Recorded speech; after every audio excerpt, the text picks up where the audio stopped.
Good evening and welcome back to Vegas October 1 Sounds. Tonight I'm just going to do a napkin note, and the topic of discussion is going to be why the sounds of the bullets follow people around the evening of the shooting. And I'm going to focus on just one type of sound, and that's the supersonic crack. As we all know, each round of ammunition produces a muzzle blast which comes out of the end of the gun. It's the exploding gases expanding out at the end of the barrel, and then they just propagate all over in a fairly uniform pattern. But the other sound that is always recorded for projectiles which are faster than the speed of sound, hence supersonic, is the supersonic wavefront, which is created by all the little shock waves created continuously along the path of the bullet. They all gang up together and form this nice cone, and the leading edge of the cone is the wavefront. And that is where, or is what, is recorded by your camera or your phone, that you hear this crack or pop or snap. So let's do a few pictures here. Let's presume for a moment that we've got, the Mandalay. I'm going to click on it. We've got the Mandalay Bay over here, or any shooting position for that matter. And then over here we have the venue. And there are exits at certain locations. And I'm just going to concern myself with the two on the east side for the moment. And let's presume that the bullets come and travel in this direction, generally speaking. So, along the path of that bullet, at every point, there's a new supersonic wave a new shock wave created at the tail of the bullet for every point along there. So there's bazillions of them. But in general, they get together and form a cone. Now this is kind of a two-dimensional picture of a three-dimensional thing. At any point, and this leading edge right there of the cone is called the supersonic wavefront. And if you're a person with a camera over here, when that wavefront finally gets to you, then you record it. So, the wavefront that you record, however, is not created up here, but it's created basically, if you keep drawing those parallel lines, the point at which it intercepts the projectile's path that is perpendicular to your location. So as you can see, if we were to draw perpendicular from the bullet path to the recording place like this, that's not the distance where the supersonic crack propagates. It propagates from a position a little bit closer along that path. So how long it takes that sound to get you is the travel time of the bullet going down there at whatever the bullet speed is, plus this time the shock wave that gets created to propagate to you. And so there's two components to when the supersonic cracks get to you. And that's true at every point along the path of the bullet. And for each recording location, if we have let's say a recording location here, then the same thing is going to be true. The point at which the supersonic crack is generated will be somewhere here, not directly perpendicular to the trajectory of the bullet. So as you can see, this small distance is important because this distance here, which is called the miss distance, is important because it determines where along this bullet path that sound is generated for you. And as you can see, every single recording position is different. for this recording position out there. Now these aren't to scale or accurate. It's probably going to be somewhere along there. Get the idea? So every recording location has a different place along the path of the bullet where the shock wave that is generated there gets recorded from. And this is a phenomenon is symmetrical about the path of the bullet. For example, if we have a position or recording distance over on the upper side of that, then the position, that shock wave that gets generated is identical. So the time of arrival for both of those recording locations is identical. Now, let's remember something. That this bullet is not traveling at the speed of sound. It's probably traveling 2 to 3 times faster than the speed of sound. So let's erase some of this stuff here and get back to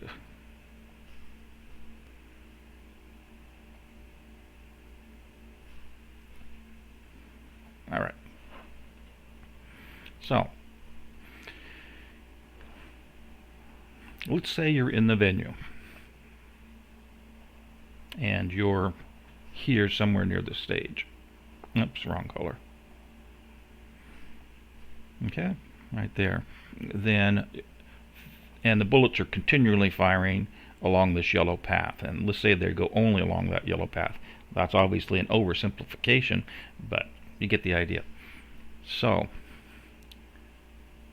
you will, at this recording location, you will probably hear a supersonic crack that was generated somewhere along there, over at this point. Alright? Now, the volume of that, or the loudness of it, depending upon how far this actual distance is going to determine what it sounds like. Now let's say you start running, and you run this way. In fact, and you're going to eventually escape out of here, and then you're going to start running this direction. Okay? So at each point, you're going to hear, as long as bullets are coming through, you're going to hear another supersonic crack that's generated at these points that you see.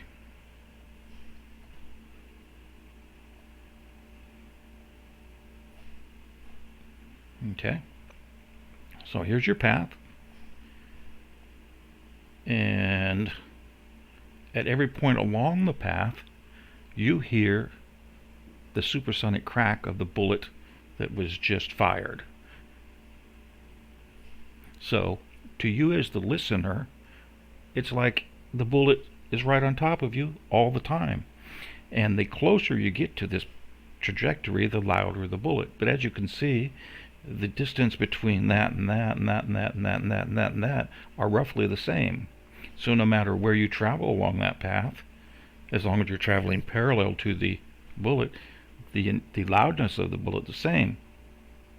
And so you get this impression that the bullets or the supersonic cracks are right on top of you, that they're following you, that there's got to be a shooter there in the venue, because after all, how can you hear that bullet so loud every time? And it's really not a matter of another shooter, it's a matter of the physics of the problem. So the only way to make the supersonic crack seem like it's going away is to take a path that is away from the bullet trajectory. So instead of going from here to there, if you had gone this direction, then the intensity of the bullet or the supersonic crack sound would be diminished. But even way out here, so let's say you're out there near Oasis apartment somewhere, in that case the path for the supersonic crack, which is still heard, is going to be something like that, which, as you can see, that path is much longer, therefore the intensity of the supersonic crack is much less. In fact, at that distance the supersonic crack is almost inaudible. least that's how it shows up on the recordings. It's still visible by using a spectrogram, very, very clear, in fact. So no matter where you're at in any portion of the venue area or the surrounding areas, you can record the supersonic crack for every bullet, provided you have a quiet background. Now inside the venue, if you know you're right up against somebody screaming, then that supersonic crack doesn't sound as loud. And that too is another factor, because if people are running and screaming to this exit, and you get way up here, for example, where the paths start to become longer because you're leaving, you're traveling away from the path of the bullet, then the sound of the supersonic crack diminishes. Now that's just the sound of the supersonic crack. But the important thing to remember is that no matter where you're at, each position that you're at, you are recording a different supersonic crack, or a different portion of one, generally speaking. And so I hope that explains in simple terms what the phenomena of the sounds following you is a result of. But because in fact they are following you, but it's not that somebody's walking behind you. It's because no matter where you're walking, you're still close enough to the trajectory of the bullet to hear that supersonic crack. And in this particular instance, it's going to get louder because once you exit that gate and then you go towards the bullet path, then the supersonic crack becomes louder. Now on the other hand, if the bullets had been fired more this direction, then you'd have to redraw this whole picture, and in that case, let's see, for this position it would probably be something like that, something like that. It becomes kind of weird in the sense that rather than they get further and further back, so the path becomes larger, quicker. All right. So let's just review the basics there. If you have a shooting location somewhere, and you have a recording location somewhere, and with bullets being fired along a path, then a recording location here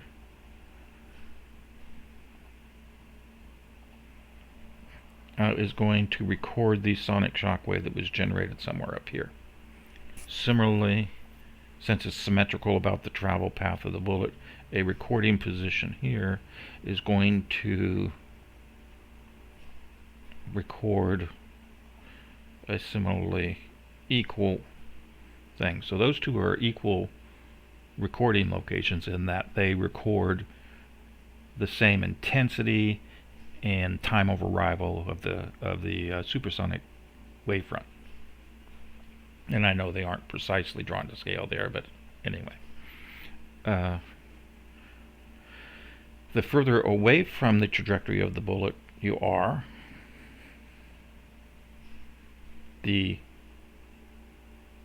now let's just forget that concept. That's something different. All right. So for every recording location,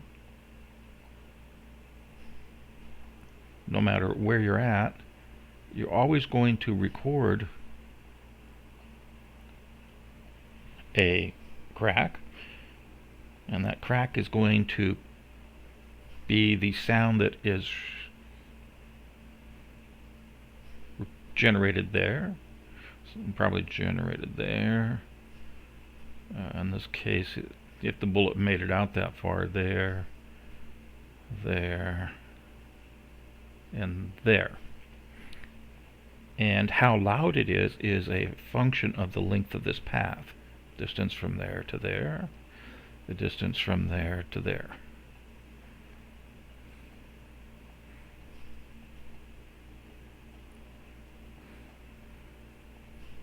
and we can calculate these things or measure them directly from the spectrogram.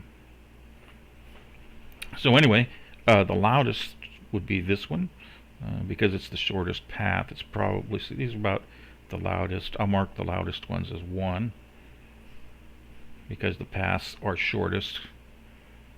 Then I'll mark, this would be a 2 probably, and a 3, then a 4, then a 5, with 5 being the softest and 1 being the loudest. Okay, so we have one bullet and multiple different recording locations. They all record the supersonic wavefront, but they record different pieces of it and different places from which it was generated. And the time of arrival of those things is always the sum of the time it takes the bullet to travel to the point where it disembarks plus this distance divided by the speed of sound. So in each case, when you hear that sound, it's going to be the blue path.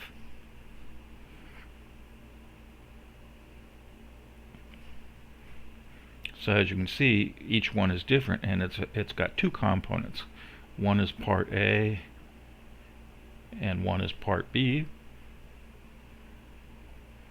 And part A is traveling at the speed of the bullet, which is Mach 2 or 3.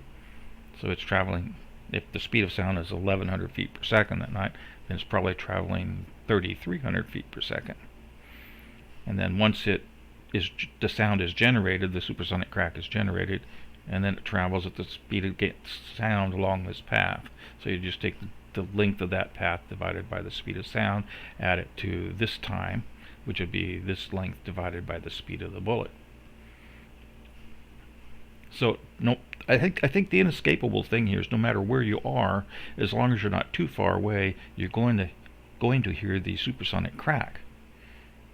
Now, but as I explained earlier, in the case of the venue, where there were only a couple ways to get out of there, least ways to the east, short of going across something, and the bullets were going approximately in that direction. That one was too high, but approximately in that direction. Let's erase that because that's not really to scale.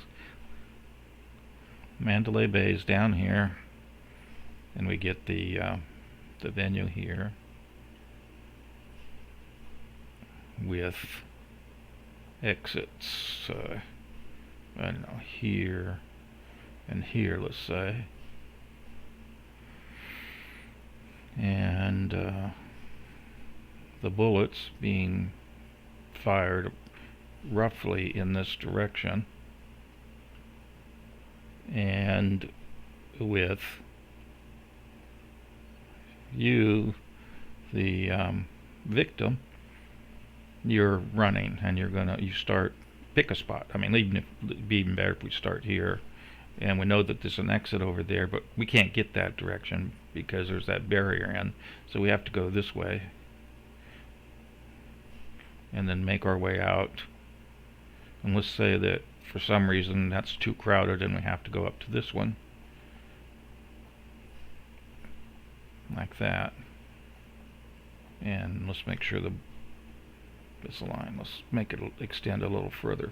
Okay, so from that we can start drawing where the supersonic crack is generated from. So for these first 2 shots, it's generated here, and it's close. So those 2 are very loud. So in traveling from point A, oh, that's a bad color. Let's get white, gray. So if this is point A and B, they're both, the supersonic crack's going to be very, very loud for both of them. And as you travel from point A to point B and you get closer to the bullet path, the supersonic cracks are going to become more intense. And when you're very close to it, they are very, very intense. So anyway, then you travel over the bullet trajectory, and it drops in volume a little bit and gets here, which then, let's call that point C. Then the place that the supersonic crack was generated is there, so it's the path it travels is a little longer, therefore it's a little bit narrower. This one a little bit more, and at each point along there the path from which it traveled becomes a little bit longer until you get way out here, in which case the path was there. So that one, the supersonic crack for this bullet trajectory, is not going to be very loud. But as you can see, going from point A to point B, it's going to be following you, and all the way along this path you're going to be hearing it, and it's just going to get a little bit softer. But in the other case where you went below, since you're traveling almost parallel to the bullet path, it's not going to get softer till once again you get way out there. But for all these areas from point A to, let's call this Z over here, you're going to be hearing very loud cracks, even louder at delta, and then deafening at omega, or epsilon, let's say. And then not until you reach this point right here will the supersonic cracks even begin to start to not sound like they're right on top of you. And then by the time you get out to the corner, at that point they're probably going to diminish a little bit, and then once you get out there they're going to diminish even more. So that's the nature of why the sounds appear to be following you. Alright, let's wrap that up and move on to something else, and catch you in the next one.